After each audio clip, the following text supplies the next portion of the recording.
Testemunhos Seletos, volume 2, capítulo 8. Consultaremos médicos espíritas.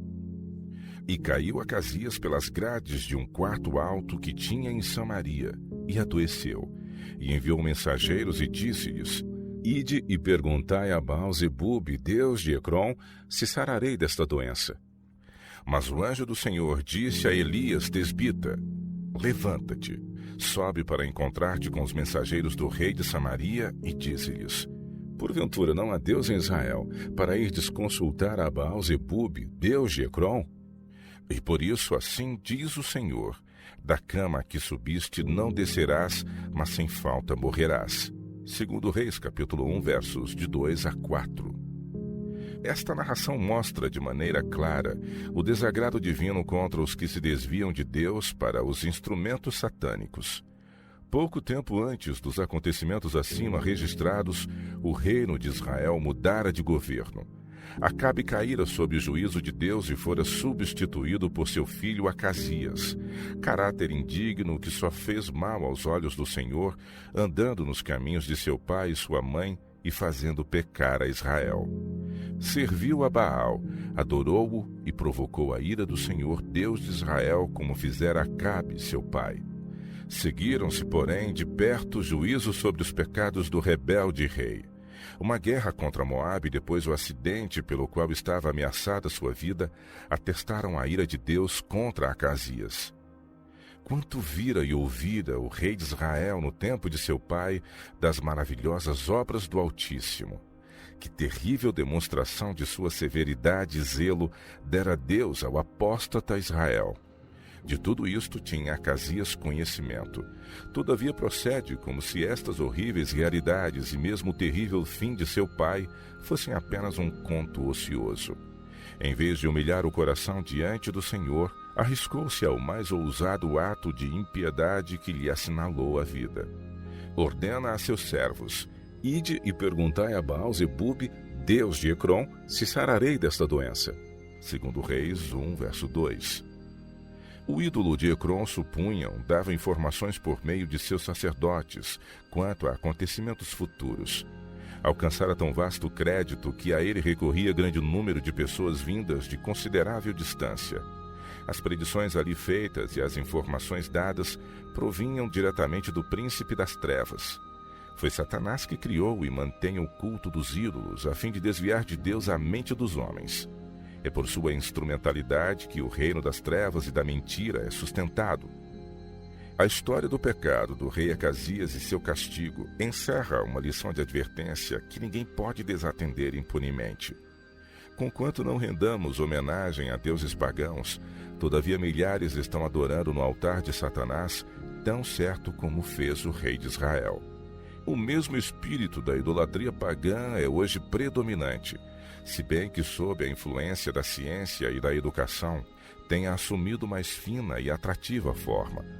Cada dia traz nova e dolorosa evidência de que a fé na firme palavra da profecia está rapidamente decrescendo e que, em seu lugar, a superstição e a feitiçaria satânicas estão cativando a mente dos homens.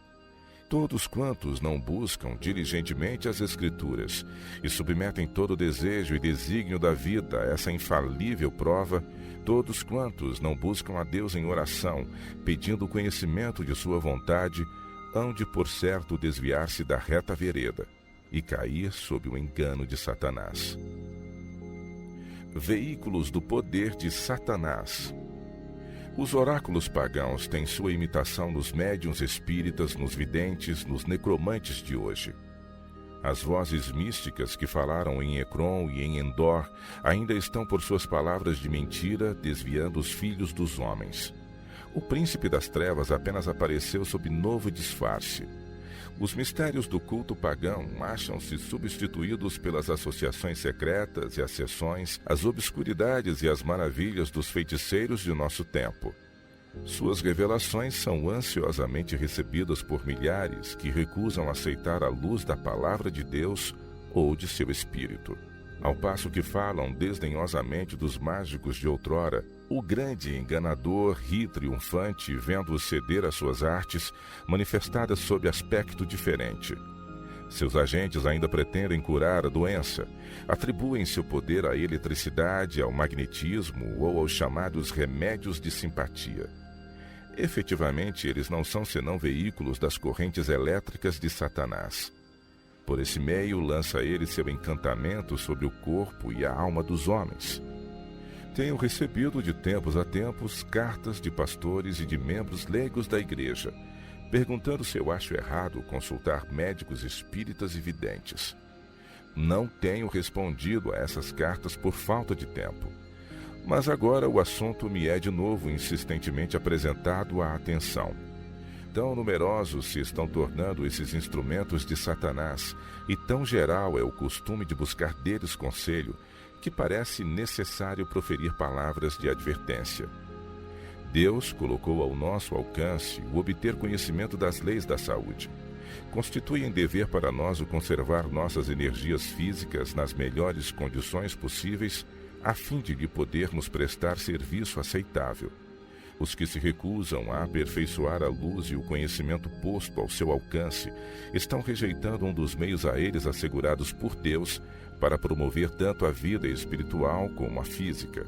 Colocam-se assim em condições em que ficam expostos aos enganos de Satanás. Muitos professos cristãos neste século e nação recorrem aos maus espíritos em vez de confiarem no poder do Deus vivo.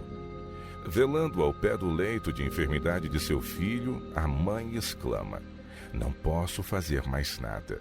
Não haverá médico que possa restaurar meu filho?" Contam-lhe as maravilhosas curas realizadas por algum vidente ou operador de curas pelo magnetismo, e ela confia seu querido aos cuidados dele, colocando-o então certamente nas mãos de Satanás, como se ele lhe estivesse ao lado. Em muitos casos, a vida futura da criança é regida por uma força satânica que parece impossível quebrar. Muitos são os que não têm boa vontade para exercer o necessário esforço a fim de obter conhecimento das leis da vida e os simples meios a serem empregados para a restauração da saúde. Não se colocam na devida relação para com a vida. Quando a doença é a consequência de sua transgressão da lei natural, não buscam corrigir seus erros e depois pedir a bênção de Deus, mas recorrem aos médicos. Se recuperam a saúde, atribuem às drogas e aos médicos toda a honra. Estão sempre prontos a idolatrar o poder e sabedoria humanos, parecendo não conhecer outro Deus senão a criatura, pó e cinza. Ouvi uma mãe rogando ao médico descrente que lhe salvasse a vida do filho. Mas quando lhe pedi insistentemente que buscasse auxílio do grande médico, que é capaz de salvar perfeitamente todo aquele que o busca com fé, ela se afastou com impaciência. Vemos aí o mesmo espírito manifestado por Acasias. Não é seguro confiar em médicos que não têm diante de si o temor de Deus. Sem a influência da graça divina, o coração dos homens é enganoso mais do que todas as coisas e perverso. Jeremias 17, verso 9. Seu objetivo é o engrandecimento próprio.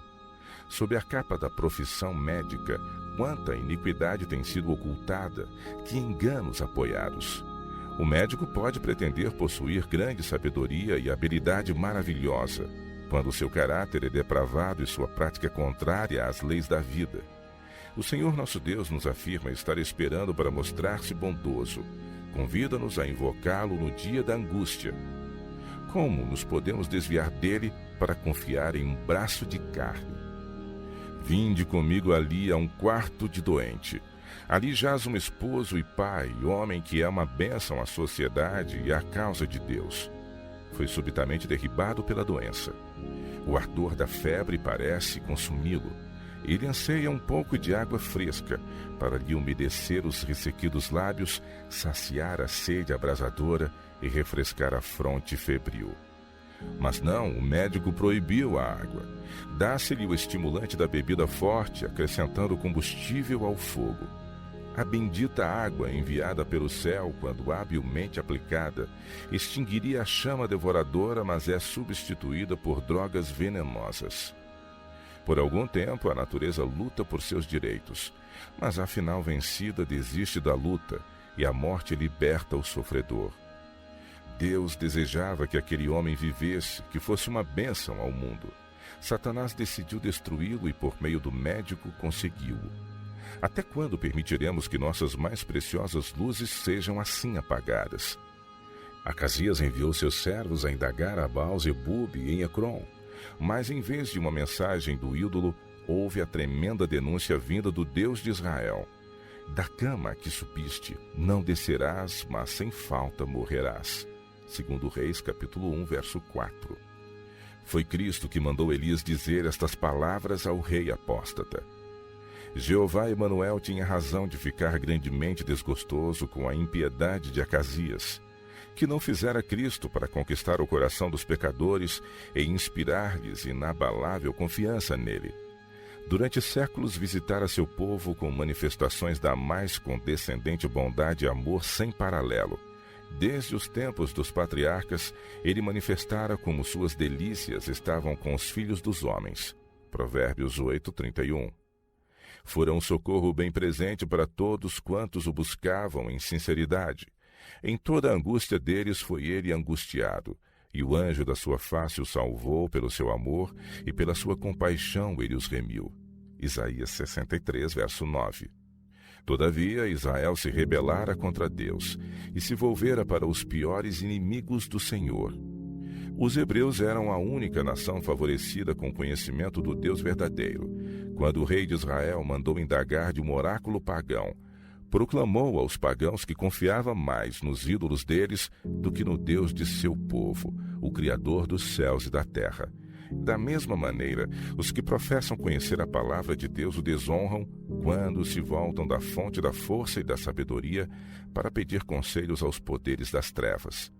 Se a ira de Deus se acendeu por tal procedimento da parte de um rei ímpio, idólatra, como considerará ele atitude semelhante quando seguida pelos que professam ser seus servos? Confiar em Deus e obedecer às leis da natureza. Por que será que os homens são tão contrários a confiar naquele que criou o homem e que pode, por um toque, uma palavra, um olhar, curar toda espécie de doença? Quem é mais digno de nossa confiança do que aquele que fez tão grande sacrifício para a nossa redenção? Nosso Senhor deu-nos definidas instruções, mediante o apóstolo Tiago, quanto a nosso dever em caso de doença. Quando falha o auxílio humano, Deus será o auxílio de seu povo. Está alguém entre vós doente?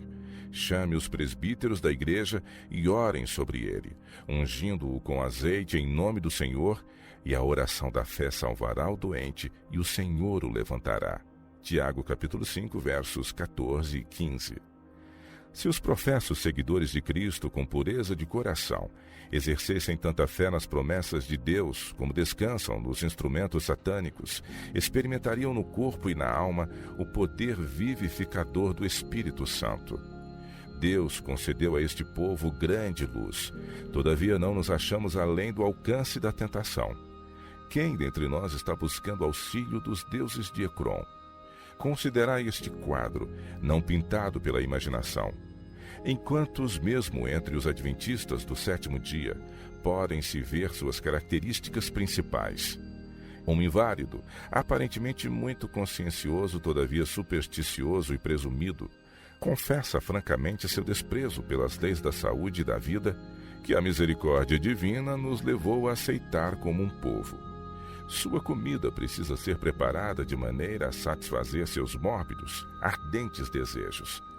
De preferência, sentar-se a uma mesa em que se oferece comida saudável favorecerá os restaurantes, porque aí pode satisfazer sem restrições o apetite. Fluente advogado da temperança, desconsidera-lhe os princípios fundamentais. Quer alívio, mas recusa-se a obtê-lo à custa de abnegação. Esse homem está adorando no altar do apetite pervertido. É um idólatra. As faculdades que, santificadas e enobrecidas, poderiam ser empregadas para a honra de Deus, são enfraquecidas e tornadas de pouco préstimo. Um temperamento irritável, cérebro confuso e nervos desenfreados, eis alguns dos resultados de sua desconsideração para com as leis naturais. Esse homem é ineficiente, não se pode confiar nele. Quem quer que tiver a coragem e a sinceridade de o advertir do perigo, incorre por isso no seu desagrado. O mais leve indício de oposição é bastante para suscitar-lhe o espírito combativo. Mas agora apresenta-se a oportunidade de buscar auxílio de alguém cujo poder vem por intermédio da feitiçaria. A essa fonte se aplica ele com fervor, gastando abundantemente tempo e dinheiro na esperança de conseguir a graça proposta. Ele está enganado, enfatuado. O poder do bruxo torna-se objeto de louvor, e outros são influenciados a buscar-lhe o auxílio.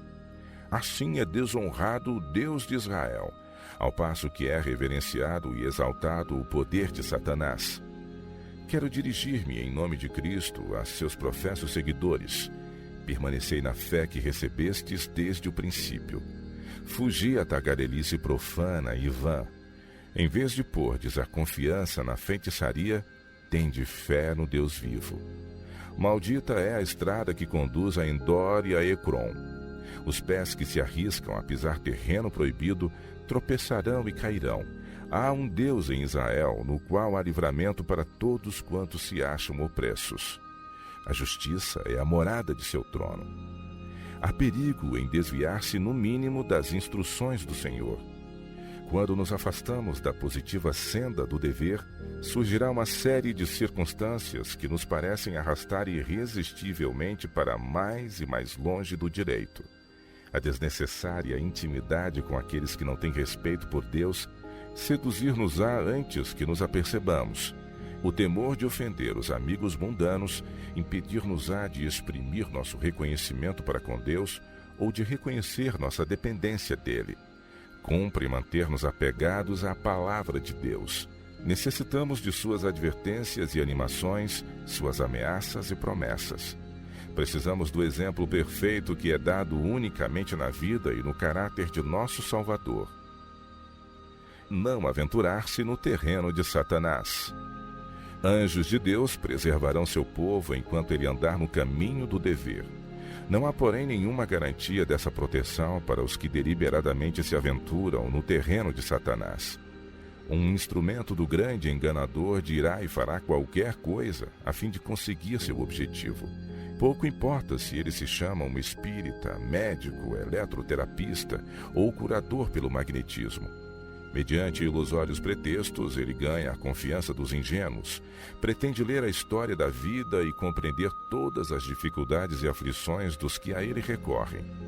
Disfarçando-se em anjo de luz, ao passo que tem no coração a negrura do abismo, manifesta grande interesse em mulheres que lhe buscam conselho.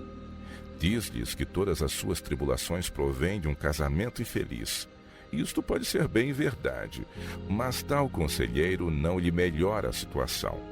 Diz-lhes que elas necessitam de amor e simpatia. Simulando grande interesse em seu bem-estar, lança uma fascinação sobre suas vítimas desprevenidas, encantando-as como uma serpente encanta o trêmulo passarinho. Em breve, elas se acham inteiramente em seu poder. Pecado, desonra e ruína, eis o terrível cortejo. Esses obreiros da iniquidade não são poucos. Sua esteira é assinalada por lares desolados, reputações arruinadas e corações partidos. De tudo isso, porém, mal sabe o mundo e eles continuam ainda fazendo novas vítimas e Satanás exulta na ruína por ele realizada. O mundo visível e o invisível acham-se em íntimo contato. Pudesse erguer-se o véu e poderíamos ver anjos maus forçando suas trevas ao redor de nós e trabalhando com todas as suas forças para enganar e destruir. Homens ímpios são rodeados, influenciados e ajudados por espíritos maus. O homem de fé e oração entregou sua alma à guia divina e anjos de Deus trazem-lhe do céu luz e resistência.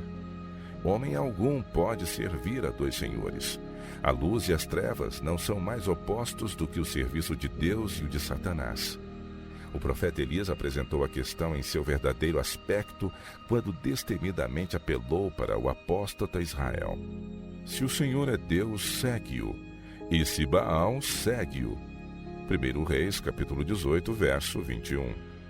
Os que se entregam à feitiçaria de Satanás podem gabar-se de grande benefício recebido daí. Mas prova isso que sua orientação é sábia ou segura? Que seria se a vida é prolongada? Que seria se o ganho temporal é assegurado? Valerá isto, afinal, o desrespeito da vontade de Deus? Todo esse aparente ganho se demonstrará por fim irremediável perda. Não podemos impunemente derribar uma única barreira erguida por Deus a fim de guardar seu povo do poder de Satanás.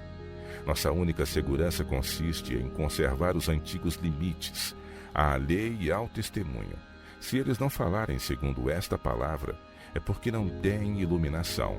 Isaías 8, verso 20, versão trinitariana.